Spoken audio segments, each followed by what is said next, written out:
Hello students, आज की अपनी इस क्लास के अंदर हम स्टार्ट करने जा रहे हैं अपना next chapter that is thermodynamics. और थर्मोडायनेमिक्स की आज की क्लास में जो जो टॉपिक हम डिस्कस करेंगे वो मैंने बोर्ड के लेफ्ट में आपके लिए लिखे हैं।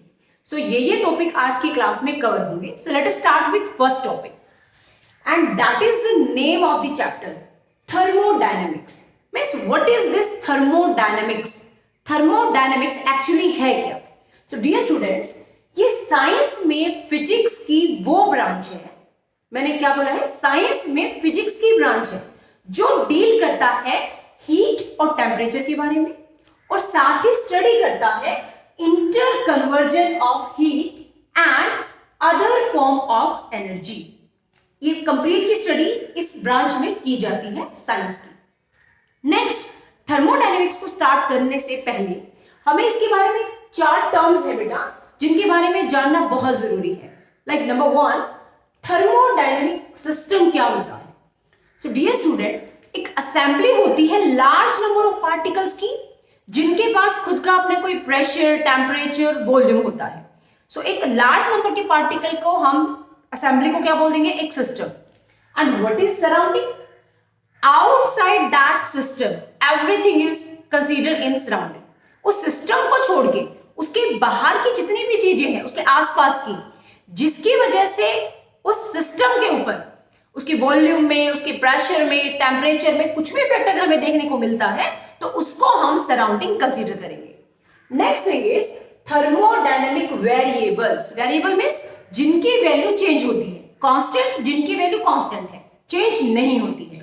तो थर्मोडायनेमिक्स में जैसे आपका टेम्परेचर है, वॉल्यूम है, आपका प्रेशर है, आपकी इंटरनल एनर्जी है, एंथैल्पी है। So there are so many thermodynamic variables. Mainly हम 3 को डिस्कस करते हैं, 3 या 4 को, तो वो मैंने लिखा है आपका। Next thing is equation of state. ये ड्राइव करने भी आती है एग्जाम में कई बार। क्या होती है? PV equal to nRT। Means pressure और वॉल्यूम का जो आपका प्रोडक्ट है ये एक मैथमेटिकल रिलेशन है। कोई पूछे कि what is the definition of this equation, so यहां आप लिख सकते हैं कि in this equation we can relate mathematically the following terms like pressure, volume, temperature, here n is the number of moles. So in this manner we can start our this chapter. So next topic is thermodynamic equilibrium. अपने syllabus में 3-4 type के equilibrium है बेटा, अब उनको 1 bye 1 करके हम discuss करते हैं। So wait a minute.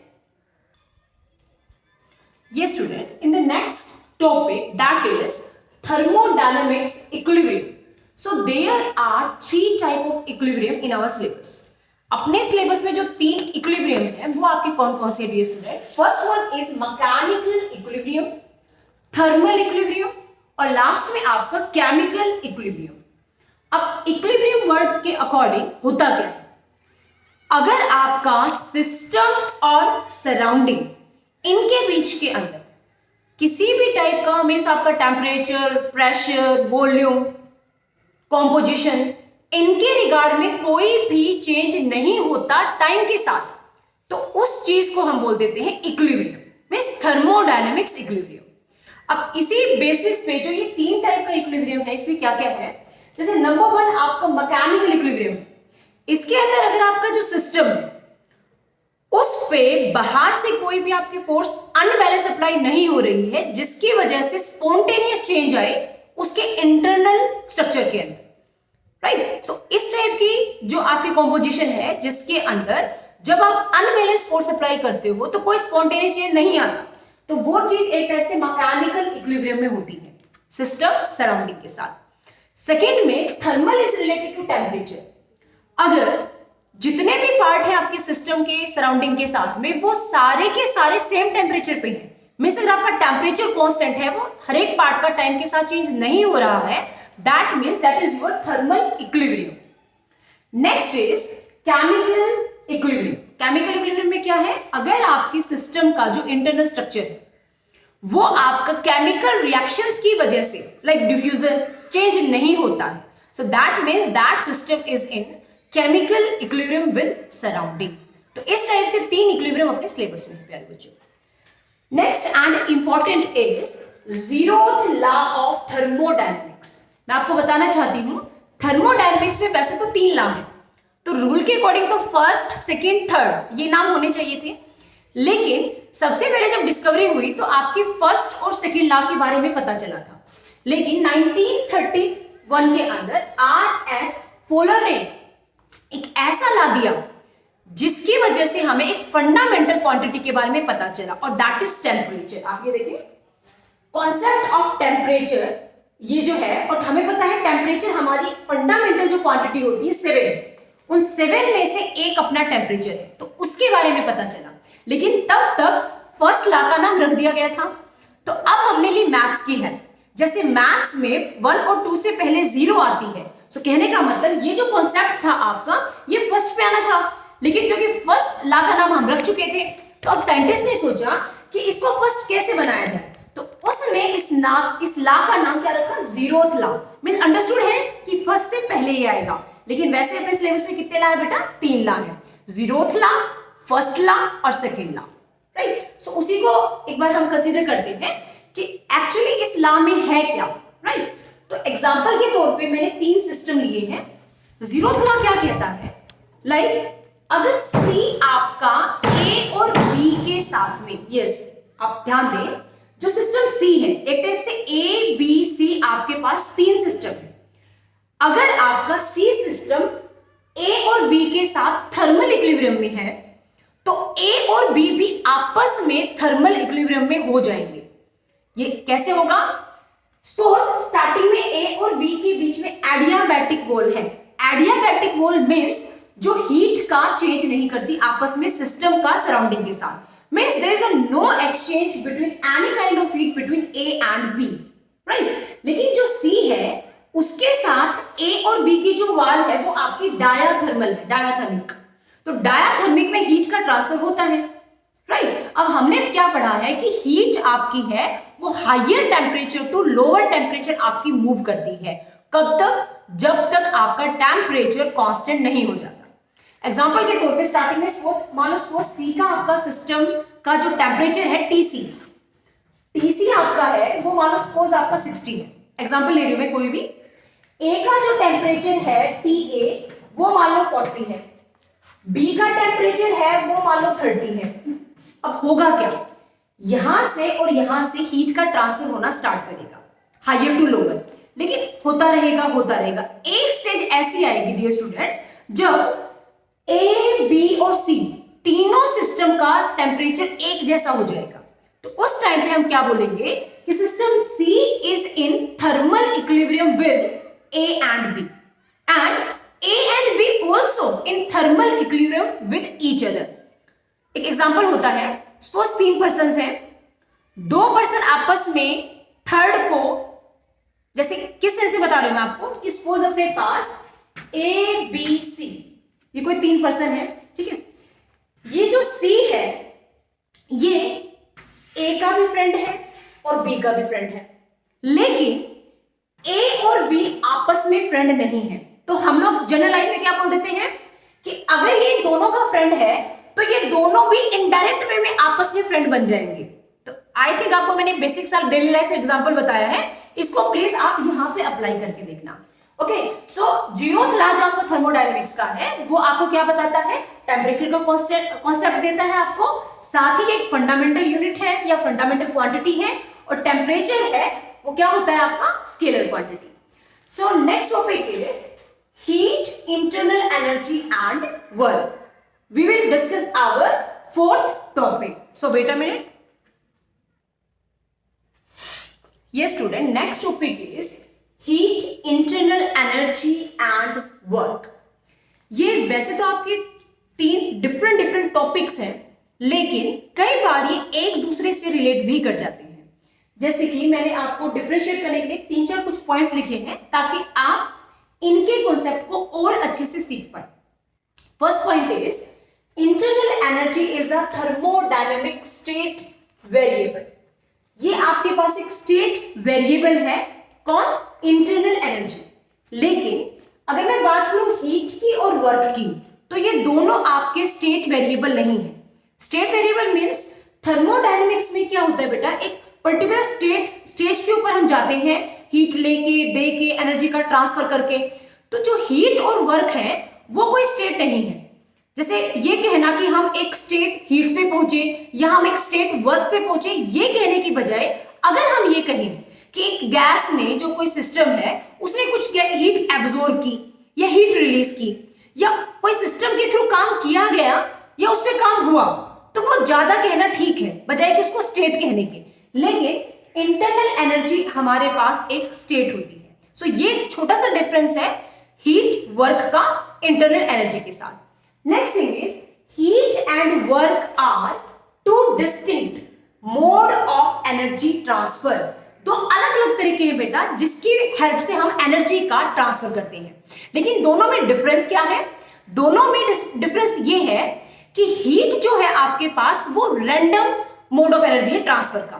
जैसे सपोज आपने किसी बीकर के अंदर या नॉट बीकर, किसी कंटेनर के अंदर कोई गैस ली, सिलेंडर के अंदर गैस ली, आपने उसको हीट किया, तो उसके जो मॉलिक्यूल है वो एक्साइट होके ऑल डायरेक्शन में रैंडम मोशन करेंगे। तो एक टाइप से जो हीट है आपकी, वो आपका क्या है? मोड ऑफ एनर्जी तो है, नो डाउट। ट्रांसफर जो होती है उसमें हीट, वो प्रोड्यूस होती है किसकी वजह से? रैंडम मोशन की वजह से।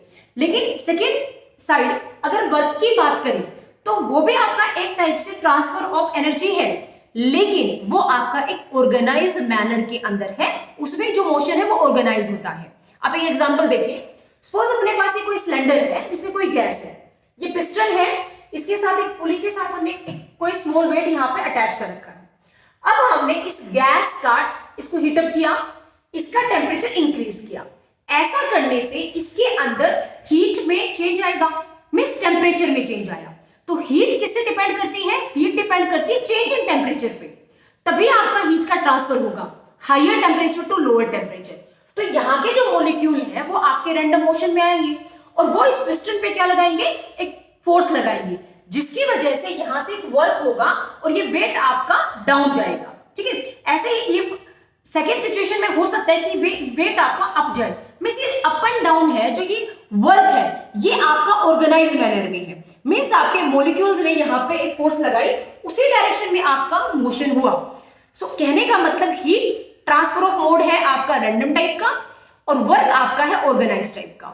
सो ये कुछ छोटे छोटे डिफरेंस थे जिनके थ्रू आप इनके कॉन्सेप्ट को समझ सकते हैं, और इनके अलावा आगे भी टॉपिक में बहुत सारी बातें आएंगी बेटा, ताकि हमें इनका कॉन्सेप्ट और अच्छे से क्लियर हो। ये कुछ साइन कन्वेंशंस हैं जो हमारी एकाध न्यूमेरिकल्स के अंदर या कॉन्सेप्ट को सीखने के काम आएंगी। जैसे नंबर 1, हीट को, वर्क डन को और आपके इंटरनल एनर्जी को कब पॉजिटिव कंसीडर किया जाता है और कब नेगेटिव कंसीडर किया जाता है। सो नंबर 1, हीट अगर एब्जॉर्ब हो रही है, कोई गैस या कोई सिस्टम अगर हीट को एब्जॉर्ब कर रहा है तो पॉजिटिव, और गिवन आउट मतलब उस सिस्टम से हीट रिलीज हो रही है तो नेगेटिव। सेकेंड थिंग, अगर वर्क डन बाय ए सिस्टम, सिस्टम खुद वर्क कर रहा है तो पॉजिटिव, और सिस्टम के ऊपर ऑन द सिस्टम अगर वर्क डन हो रहा है जबरदस्ती बाहर से एक्सटर्नल, तो उसको हम लेंगे नेगेटिव। ऐसे ही अगर आपका इंटरनल एनर्जी में इंक्रीज है then taken as positive internal energy, otherwise अगर आपका डिक्रीज इन इंटरनल एनर्जी है तो आप उसके सिंबल को, साइन को नेगेटिव लेंगे। सो इनको प्लीज आप ध्यान रखें, ये आपके थर्मोडायनेमिक्स के फर्स्ट लॉ और जितने भी न्यूमेरिकल फर्स्ट लॉ से रिलेटेड हैं सब में आपकी हेल्प करेंगे। Next topic is work done during expansion. जब आपकी गैस एक्सपैंड होती है तो उस टाइम पे वो क्या वर्क डन करती है, मैथमेटिकली उसको कैसे कैलकुलेट करें, this is our next topic. ये student, next is work done during expansion. जब आपकी गैस एक्सपैंड होती है तो वर्क करती है, वो मैथमेटिकली कैसे हम उसको प्रूव करें, कैसे निकालें। सो सपोज अपने पास ये किसी सिलेंडर के अंदर गैस है, जैसे हमने इसको हीट किया तो इसके ऊपर जो गैस के ऊपर ये पिस्टन था ये आपका मूव करके अप गया, तो इसने जो चेंज किया अपनी पोजीशन में वो dx किया। इसके ऊपर जो प्रेशर लग रहा है वो P है और एरिया है वो A है, तो उस टाइम पे हम क्या निकालेंगे, वर्क डन। लेकिन वर्क डन निकालने से पहले अब यहाँ देखिए, जो फोर्स अप्लाई हो रही है जिसकी वजह से प्रेशर पे, पिस्टन पे आपका एक प्रेशर एक्सर्ट हो रहा है गिवन एरिया पे, वो फोर्स इक्वल है प्रेशर इनटू एरिया की। अब क्योंकि स्मॉल डिस्प्लेसमेंट हुआ है तो जिस वजह से वर्क भी आपका क्या होगा, स्मॉल। तो हम dw को क्या ले सकते हैं, force into small displacement, that is dx। Next में हम F की वैल्यू को P इंटू ए पुट करेंगे। उससे नेक्स्ट हम एरिया इंटू जो आपका स्मॉल डिस्प्लेसमेंट है उसको वॉल्यूम लिख सकते हैं बेटा। ऐसा क्यों, क्योंकि एरिया इंटू dx की जो डायमेंशंस है वो आपके वॉल्यूम वाले होंगे, इस रीजन से। सो नेक्स्ट स्टेप पे हमारे पास dw क्या आ गया, P इंटू dv। लेकिन ये तो स्मॉल है, टोटल के लिए फिजिक्स में हमेशा इंटीग्रेशन किया जाता है। So that's why total work done by a gas when its volume increases from v1 to v2।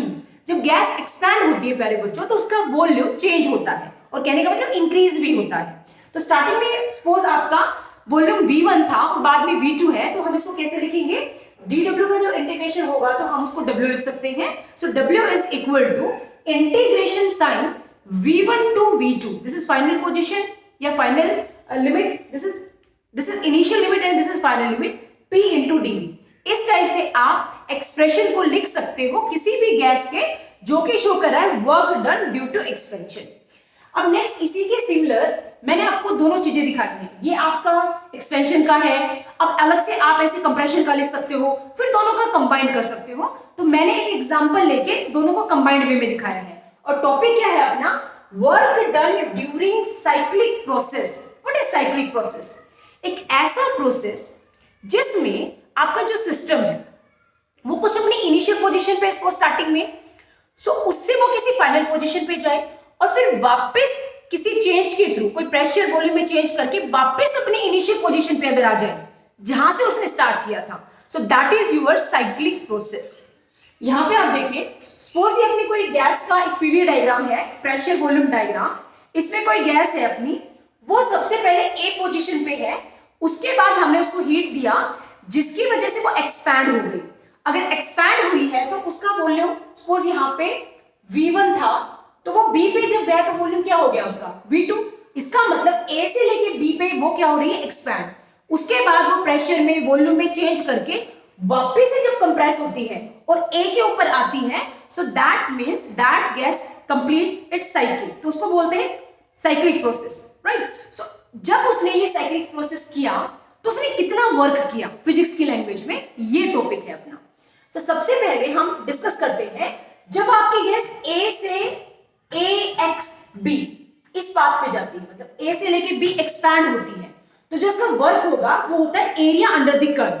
जो भी कर्व है उसके अंडर जो नीचे का एरिया है, जैसे AXBCDA, दिस कंप्लीट एरिया, तो वो मैंने लिखा है W1।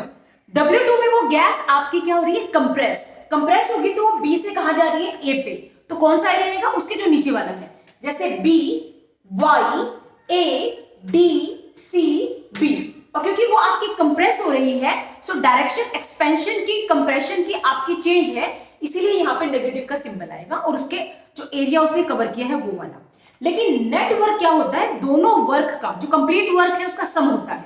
तो जब हमने दोनों को एड अप किया, सम किया दोनों का, तो आप ये देखें इस पूरे वाले एरिया में से जब ये एरिया माइनस करोगे तो डियर स्टूडेंट आपके पास जस्ट ये वाला एरिया बचेगा, और इसको क्या लिखेंगे, एरिया AXBYA, ये जो लूप का एरिया आपका, दैट मीन्स जो वर्क डन है आपका साइक्लिक प्रोसेस में वो आपको एरिया देता है आपकी लूप का। सो इससे यहां से फिजिक्स क्या निकल के आती है, मीन्स फिजिकल क्या मीनिंग है साइक्लिक प्रोसेस का, हम क्या समझें इससे। सो उसके लिए मैंने आपको इजी बनाने के लिए तो कंक्लूजन लिखे हैं बेटा, ध्यान से सुनना। नंबर 1, अपने पास दो वर्क है, ठीक है, एक W1 और एक W2। सो एग्जांपल, एक में एक्सपैंड हो रही है गैस, एक में कंप्रेस हो रही है, सो हमें उसको ऑब्जर्व करना है। पहले केस में अगर आपका W1 पहला वर्क ज्यादा है W2 से, ठीक है, तो जो एरिया है, अपने इस एरिया की बात करें, जो कंबाइंड एरिया है, ये वाला एरिया, इक्वेशन नंबर स्टार डाल देती हूं मैं इसको। सो जो इक्वेशन नंबर स्टार है आपकी, उससे जो एरिया है वो आपका पॉजिटिव होगा। और अगर आपका इस साइक्लिक प्रोसेस में एरिया पॉजिटिव है, that means net work done by the system. इसका मतलब सिस्टम खुद ही काम कर रहा है गैस को एक्सपैंड करने का। लेकिन जब कंप्रेशन होता है, जब आपका W2 ग्रेटर होता है W1 से, तो एरिया नेगेटिव आएगा। और एरिया नेगेटिव का फिजिकल मीनिंग क्या है कि आपकी जो गैस है, आपका जो सिस्टम है, उसके ऊपर वर्क हो रहा है बाहर से, work done on the system. और जब ऑन द सिस्टम होता है तो चीजें क्या होती है, नेगेटिव, और जब खुद से होता है तो वो चीज हमेशा आपकी पॉजिटिव होती है। So in this manner we can complete our topic up to here. Next topic है first law of thermodynamics, very very important. So wait a minute. Yes student, next topic is first law of thermodynamics. According to first law हम क्या सीखेंगे कि suppose अपने पास किसी cylinder के अंदर कोई गैस है और हमने उसको हीट सप्लाई की। सो जो चेंज इन हीट है, जो पहले थी दी जा रही थी, बाद में हमने जो चेंज किया है, वो अगर आपका इक्वल है, किसके सम के equal, number one increase in internal energy plus में जो वर्क डन है वो means external work done by the system या बाय दिस गैस, आपका दो कामों में यूज हो। जैसे नंबर वन, जो भी आपने हीट में चेंज किया है वो किस किस के इक्वल हो, du प्लस dw, या डेल भी सिंपल यूज कर सकते हो, डेल चेंज के लिए होता है, डी भी चेंज के लिए होता है। So del Q equal to del U plus del w। यहां पर डेल क्यू है heat supplied to the system by the surrounding. Number two पे डी या डेल यू क्या है, work done by the, sorry here symbol is del w and here symbol is del u, sorry for that. So del w is equal to work done by the system on the surrounding, and next is del u change in internal energy of the system।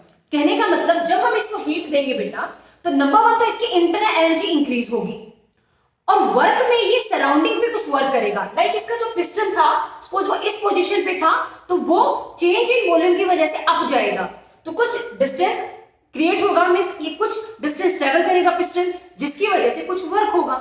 So simply del W is equal to, या change in work is equal to force into distance.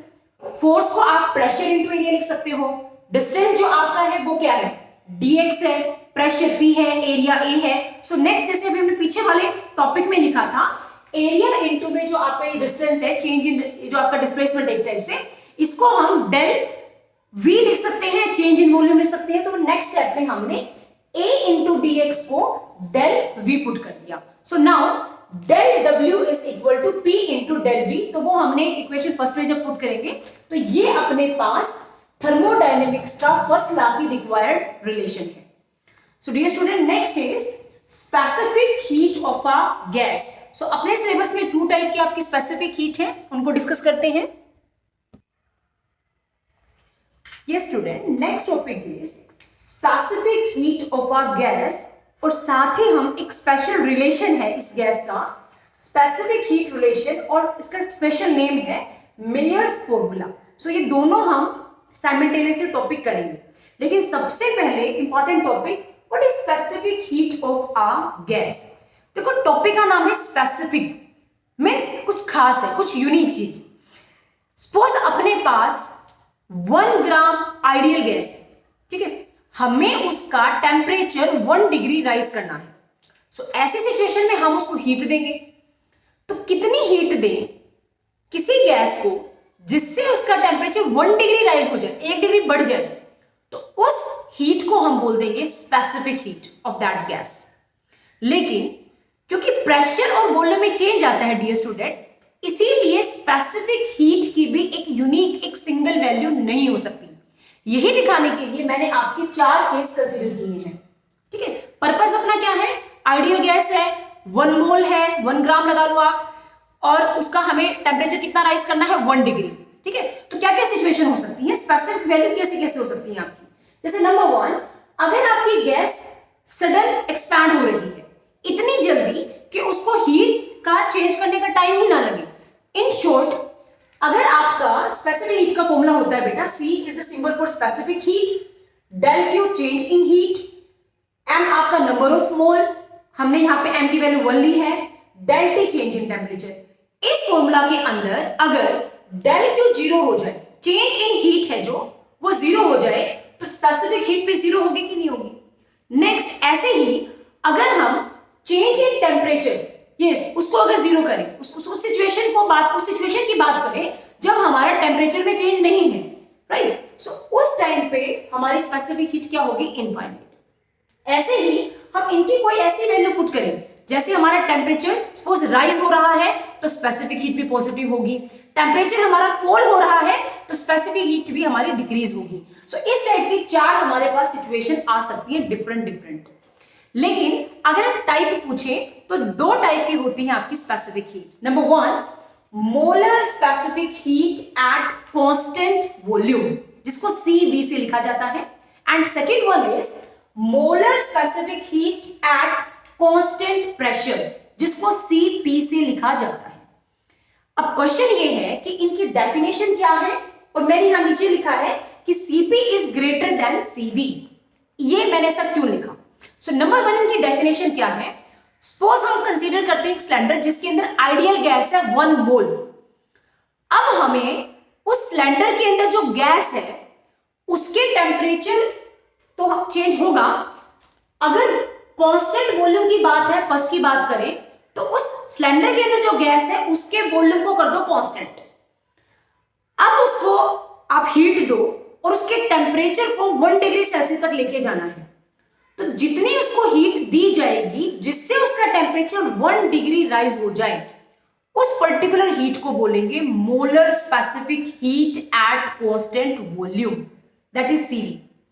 और ये जो heat है ये just guess की internal energy को increase करने के काम आती है, ठीक। नंबर 2, सेम सिचुएशन, एक सिलेंडर है उसमें 1 मोल की आइडियल गैस है, लेकिन अब की बारी हमने वॉल्यूम नहीं बेटा, अब की बार उसका प्रेशर कांस्टेंट करना है। प्रेशर कांस्टेंट कर दिया, अब उसको हीट दी, क्या करना है, उसके टेम्परेचर को जितना भी स्टार्टिंग में है उससे 1 डिग्री राइज करना है। तो 1 डिग्री राइज करने में उसको जितनी हीट हमने सप्लाई की, वो जो हीट होगी वो आपकी molar specific heat at constant pressure होगी। लेकिन क्वेश्चन है मैंने CP को ज्यादा क्यों लिखा? ऐसा क्या है कि जब गैस का प्रेशर कांस्टेंट करते हैं तो थोड़ी ज्यादा हीट हमें देनी पड़ती है ताकि उसका टेम्परेचर 1 डिग्री राइज करे। सो डियर स्टूडेंट, वो जो एक्स्ट्रा हीट है वो 2 काम में खर्च हो रही है बेटा, यहाँ पे 2 काम में कंज्यूम हो रही है। कुछ उसका मिस पार्शियली वो जो हीट है वो गैस की इंटरनल एनर्जी को इंक्रीज करने के काम आ रही है, नो डाउट। लेकिन साथ ही क्योंकि हमारी कंडीशन है प्रेशर को कांस्टेंट करना है, लेकिन जब हम उसको हीट दे रहे हैं तो उसका प्रेशर फिक्स नहीं हो पा रहा, तो हम अपनी हीट का कुछ पार्ट प्रेशर को कांस्टेंट करने में भी वेस्ट कर रहे हैं।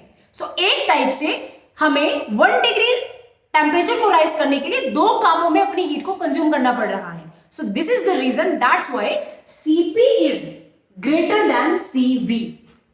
और एक रिलेशन होता है, रेशियो होता है CP/CV का, उसको गामा बोलते हैं। अभी आगे आएगा, हम उसको रीड करेंगे, पढ़ेंगे। और वैसे हम ये 11th क्लास में भी पढ़ के आ चुके हैं। आई थिंक आपको ये मतलब 11th क्लास में अभी आपको सो 11th क्लास में भी आगे की अभी चैप्टर में अपना आएगा, ठीक है।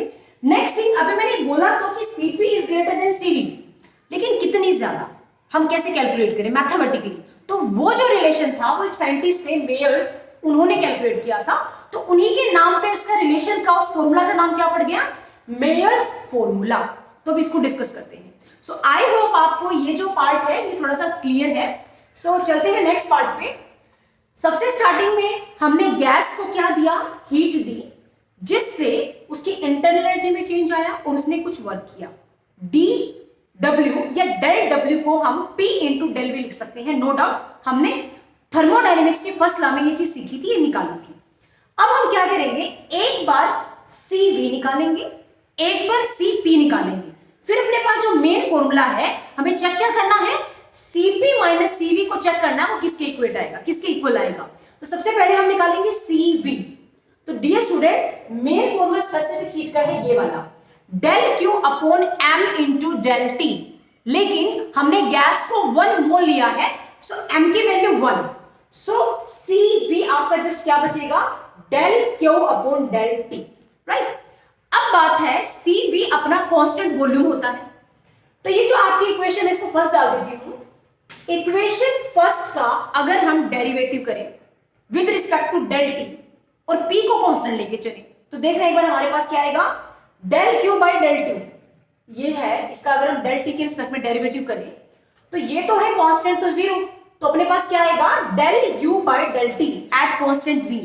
लेकिन नेक्स्ट स्टेप में मैंने इस वी को हटा रखा है। क्यों मैंने इसको क्यों रिमूव कर दिया? उसका रीजन ये है बेटा, जो यू होता है वो होती है इंटरनल एनर्जी, और इंटरनल एनर्जी सिर्फ टेम्परेचर पे डिपेंड करती है, वो यू पे मतलब मीन्स आपका वी पे डिपेंड नहीं करती। तो इसीलिए हम उसको वी से लिखे ना लिखे कोई फर्क नहीं पड़ता। तो नेक्स्ट स्टेप में मैंने इसको यहां से हटा के इसको simple del U by del T लिखा, राइट। नेक्स्ट अपना है सी पी, दोबारा से पी इसके यहां नोट करेंगे और इसको हम with respect to P derivative करेंगे। So del U upon del T का जब पी को कांस्टेंट मान के करेंगे तो देखना अपने पास क्या आएगा, ये तो क्या हो जाएगा del U by del T, P लिख दिया क्योंकि कांस्टेंट है। अब यहां क्या होगा बेटा, यहां क्योंकि p कांस्टेंट है वो एज इट इज ले लिया मैंने, डेल v को क्या लिखेंगे del v by del t और p कांस्टेंट, प्लस एक टर्म और भी लिख सकते हो आप, लेकिन कांस्टेंट का डेरिवेटिव मैथ्स में जीरो होता है, इसीलिए यहां पे आंसर जीरो आएगा, और जीरो को लिखने का कोई फर्क नहीं है।